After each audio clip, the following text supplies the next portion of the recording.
I didn't think I'd have to rebuild the bond with my Rottweiler. I thought once we had it, it would always be there. But I was wrong. What I didn't realize was that this breed isn't just loyal by nature, it's loyal by decision.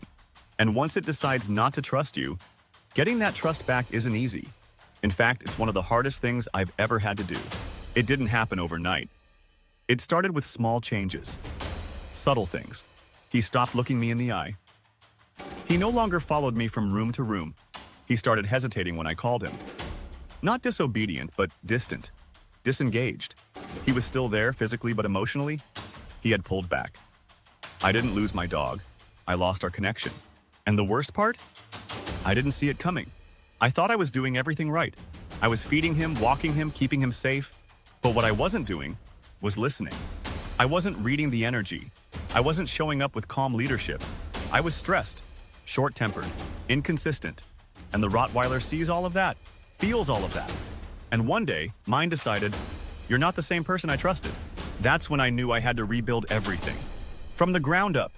Not through commands, not through training drills, but through presence, through daily habits, through silence, patience, and time. Because here's what most people don't understand about Rottweilers. When you lose the bond, you can't force it back. You can't correct your way into trust. You have to earn your way back in. The first thing I changed was my energy. I stopped trying to make him respond. I started working on my own presence. I slowed down, lowered my voice, regulated my emotions. I started walking like a leader, not a reactor. And I didn't ask him to follow. I just made sure I was someone worth following again. Then I started rebuilding routines. Consistent feeding, calm greetings, structured walks, no leash yanking, no yelling, no overcompensation, just quiet, reliable leadership. I'd sit on the floor with him without talking, just letting him come closer, on his own terms. At first, he stayed back, watched, waited. But over time, the space between us shrank. He began choosing closeness again. That was the first win. Rebuilding the bond with a Rottweiler isn't about big moments. It's about small, repeated truths, showing up every day with the same calm energy, rewarding eye contact with presence, not treats, waiting for him to engage, not demanding it. And the more I did that, the more I saw glimpses of the dog I used to know. The one who used to check in with a glance. The one who used to place himself between me and the door.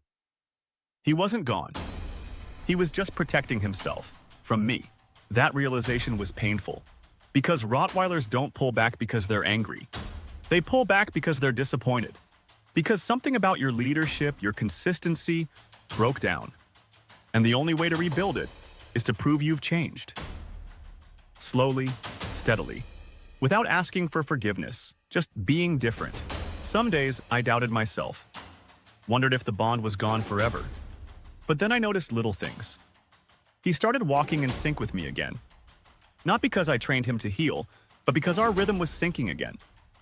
He stopped sleeping in the far corner and began sleeping by my bed. He began facing the door again when we rested, like he used to. That was the sign. He was guarding me again. Not because I told him to, but because he wanted to. One of the biggest turning points came when I changed how I corrected him. Before, I'd raise my voice. Sometimes out of frustration. Not harsh, but sharp enough that he felt it. And I saw the way he'd flinch. Not physically, but emotionally. Like he was stepping back, checking out. So I stopped that. I started correcting through energy, timing, space, a shift in body language, and I started praising more. Not with food, but with calm touch, with eye contact, with stillness. The kind of reward Rottweilers actually care about. People think you fix a broken bond by adding more control. But Rottweilers don't need control. They need clarity. They need to know that the person they chose to follow hasn't changed. And if you have changed, you need to prove that you're someone new they can choose again. That's not about technique. That's about truth. Every day, I showed up differently. I stopped multitasking during walks. I stopped scrolling my phone when he was next to me. I gave him my full presence, and he noticed. Slowly, he started matching that energy again. He started laying at my feet while I worked, following me with his eyes when I moved through the house. Not in a clingy way, but in a quiet, watching way. Like he was saying, "I'm here again." Are you? That's what it feels like to rebuild the bond with a Rottweiler. It's not a victory lap. It's a process of self-reflection. Because when the connection breaks, it doesn't mean the dog has failed. It means you've drifted, and the dog simply reacted honestly. The question is, are you humble enough to fix it? I was. Not because I had all the answers, but because I realized I had lost something that mattered more than obedience. I had lost trust, and no amount of training, tools, or techniques can replace that. You earn trust the same way the dog earned your respect, by showing up consistently without excuses. Today, we're back. Not perfect, but connected. When I move, he moves. When I pause, he waits. When I breathe out slowly, I see him relax beside me. The bond we rebuilt isn't the same as before. It's deeper. Because now I know how fragile it really is. And I know what it takes to protect it. Not just from the world, but from myself. If you're in the middle of that disconnect right now, don't give up. Don't panic. Don't force it. Start showing up. Start simplifying.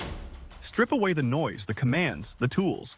Go back to presence, to patience, to the quiet moments. Let your dog choose you again. And when he does, protect that choice with everything you've got. Because there's nothing more powerful than a Rottweiler who trusts you completely. And nothing more heartbreaking than one who used to and doesn't anymore.